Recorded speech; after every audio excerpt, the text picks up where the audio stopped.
ആശകളുണ്ട്. ഒരു സംഭവം മാത്രം ഉണർത്തി ഞാൻ നിർത്തുകയാണ്.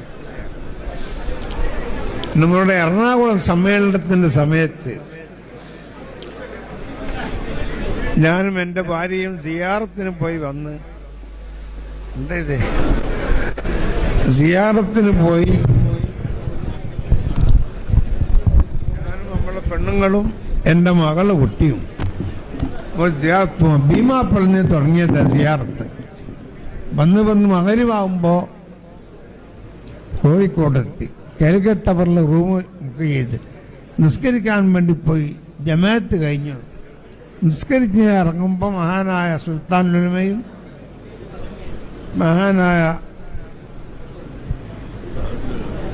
മഹാനായ തങ്ങൾ അവേലത്തെ സയ്യിദ് അബ്ദുൽ ഖാദിർ അഹ്ദൽ തങ്ങളും അവിടെയുണ്ട്. ഇവർ രണ്ടാമത് ഞാൻ അങ്ങോട്ട് പോയി. അപ്പോൾ എന്നോട് സുൽത്താൻമയോ അഹ്ദൽ തങ്ങളെ അവേൽ തങ്ങളൊന്നറിയില്ല, തങ്ങൾ വരുന്നുണ്ടോ എവിടത്തേക്ക്? ഞങ്ങൾ CM വലിയുള്ളതിൻ്റെ അടുത്ത് പോവുകയാണ്, CMന്റെ അടുത്ത് പോവുകയാണ്. അത് സന്തോഷം, ഞാൻ വന്നേക്കാന്ന് പറഞ്ഞു.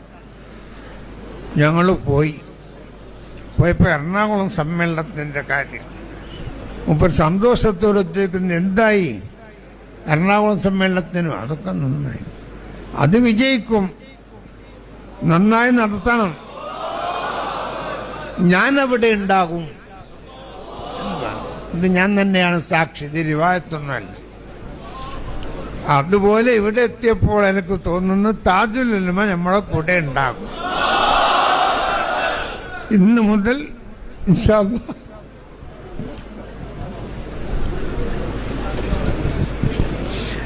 നമ്മളെ പരിപാടി അവസാനിക്കുന്നത് വരെയും ദുനിയാവിലും ആഖിറത്തിലും സ്വർഗത്തിലും താജുൽമാന്റെ കൂടെ അല്ലാഹു നമ്മളെ ഒരുമിച്ച് കൂട്ടി തരട്ടെ.